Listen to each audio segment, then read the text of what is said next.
അതിലാണ് മേഘം പൂത്തു തുടങ്ങി.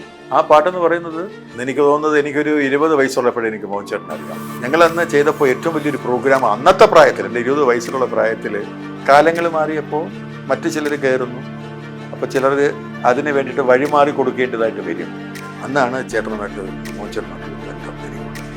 ക്വാർട്ടേഴ്സിലായിരുന്നു ഞങ്ങളുടെ പ്രാക്ടീസ്. അന്ന് ഇവരെല്ലാം ഞങ്ങളുടെ വീട്ടിൽ വന്നു. കാരണം അങ്ങനെ ഒരു വയലിനിസ്റ്റ് മാത്രമല്ല, ഇത് നല്ലൊരു മ്യൂസിഷ്യനാണ്. കംപ്ലീറ്റ് ഓർക്കസ്ട്രേഷൻ ചെയ്യും.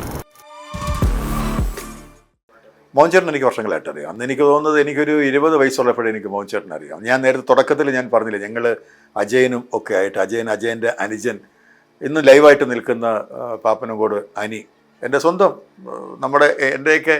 എൻ്റെ സ്വന്തം അനി എന്നൊക്കെ വേണമെങ്കിൽ പറയാം എന്ന് പറയുന്ന അനി ഇന്ന് ലൈവും ലീഡിങ് ഗിറ്റാറിസ്റ്റാണ് പാപ്പനംകോട് അനി എന്ന് പറയുന്നത്. എം ജി ചെറുമാൻ്റെ കൂടെയൊക്കെ വായിക്കുന്നതും അദ്ദേഹമാണ്. അനി, ഞാൻ, അജയൻ, അനിയുടെ അനിയൻ അശോകൻ, ഞങ്ങളൊരു ഗ്രൂപ്പ് ഉണ്ടായിരുന്നു. അപ്പോൾ ഞങ്ങളന്ന് ചെയ്തപ്പോൾ ഏറ്റവും വലിയൊരു പ്രോഗ്രാം അന്നത്തെ പ്രായത്തിൽ, എൻ്റെ 20 വയസ്സിലുള്ള പ്രായത്തിൽ എന്ന് പറഞ്ഞത്, അന്ന് ആർട്സ് കോളേജിൻ്റെ സിൽവർ ജൂബിലി സംതിങ് എന്തോ നടക്കുന്ന സമയത്ത് അന്ന് 6 വയലിനെ വെച്ചും കൊണ്ട് 85 ഉണ്ടാണ്, 85 അന്ന് ഞങ്ങളൊരു മേജർ പ്രോഗ്രാം ചെയ്തിരുന്നു. അന്നാണ് ചേട്ടനുമായിട്ട് മോഹൻചേട്ടനുമായിട്ടുള്ള ബന്ധം എനിക്കുള്ളത്. അന്ന് ഞങ്ങൾ അച്ഛൻ പോലീസിലായിരുന്നു. DP ജംഗ്ഷനിൽ ജഗതിക്കടുത്ത് DP ജംഗ്ഷനിൽ പോലീസ് ക്വാർട്ടേഴ്സ് ഉണ്ടായിരുന്നു. ക്വാർട്ടേഴ്സിലായിരുന്നു ഞങ്ങളുടെ പ്രാക്ടീസൊക്കെ. അന്ന് ഇവരെല്ലാം ഞങ്ങളുടെ വീട്ടിൽ വന്ന് അന്ന് ഒരു കാഞ്ഞിരപ്പള്ളിക്കാരൻ ആ സിംഗർ, പുള്ളിയുടെ പേര് ഞാൻ പറഞ്ഞു, പുള്ളിയൊക്കെ ആയിരുന്നു അതിനകത്ത് പാടിക്കൊണ്ടിരുന്നത്. അന്ന് ഞങ്ങൾ ചിത്രകല എസ് നായർ എന്ന് പറഞ്ഞിട്ടൊരു പുതിയൊരു ഗായിക, ചിത്രകല എന്നൊരു 8ലോ 9ലോ ഒക്കെ ഉള്ള സമയമാണ്. അങ്ങനെ ഒരു ഗായികയൊക്കെ പരിചയപ്പെടുത്തിയിട്ട് ഞങ്ങൾ അന്നൊരു മേജർ പ്രോഗ്രാം എന്ന ആർട്സ് കോളേജിൽ ഞങ്ങൾ ചെയ്തിരുന്നു. അന്ന് മുതലുള്ള ഒരു ബന്ധം എനിക്ക് മോഹൻചേട്ടനുമായിട്ടുണ്ട്. ഒരു നല്ലൊരു മ്യൂസിഷ്യനാണ് അദ്ദേഹം. കാരണം അങ്ങനെ ഒരു വയലിനിസ്റ്റ് മാത്രമല്ല, ഇത് നല്ലൊരു മ്യൂസിഷ്യനാണ്. കംപ്ലീറ്റ് ഓർക്കസ്ട്രേഷൻ ചെയ്യും. ചെയ്ത പാട്ടുകളെല്ലാം ഹിറ്റുമാണ്. അദ്ദേഹം ചെയ്ത പാട്ടുകളെല്ലാം, ആദ്യത്തെ പാട്ട് ഹിറ്റാണ്.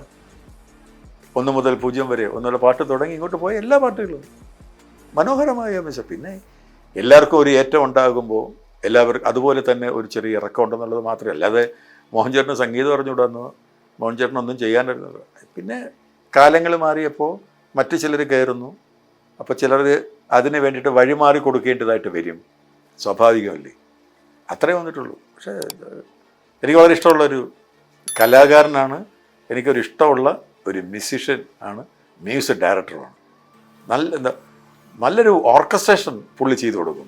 അതിലാണ് മേഘം പൂത്തു തുടങ്ങി എന്ന് പറയുന്നൊരു പാട്ടുണ്ട്. മേഘം പൂത്തു തുടങ്ങി. ആ പാട്ടെന്ന് പറയുന്നത് നമ്മുടെ പെരുമ്പാവൂർ സാറാണ്. എൻ്റെ ഓർക്കസ്ട്രേഷൻ മോഹൻചേട്ടനാണ്.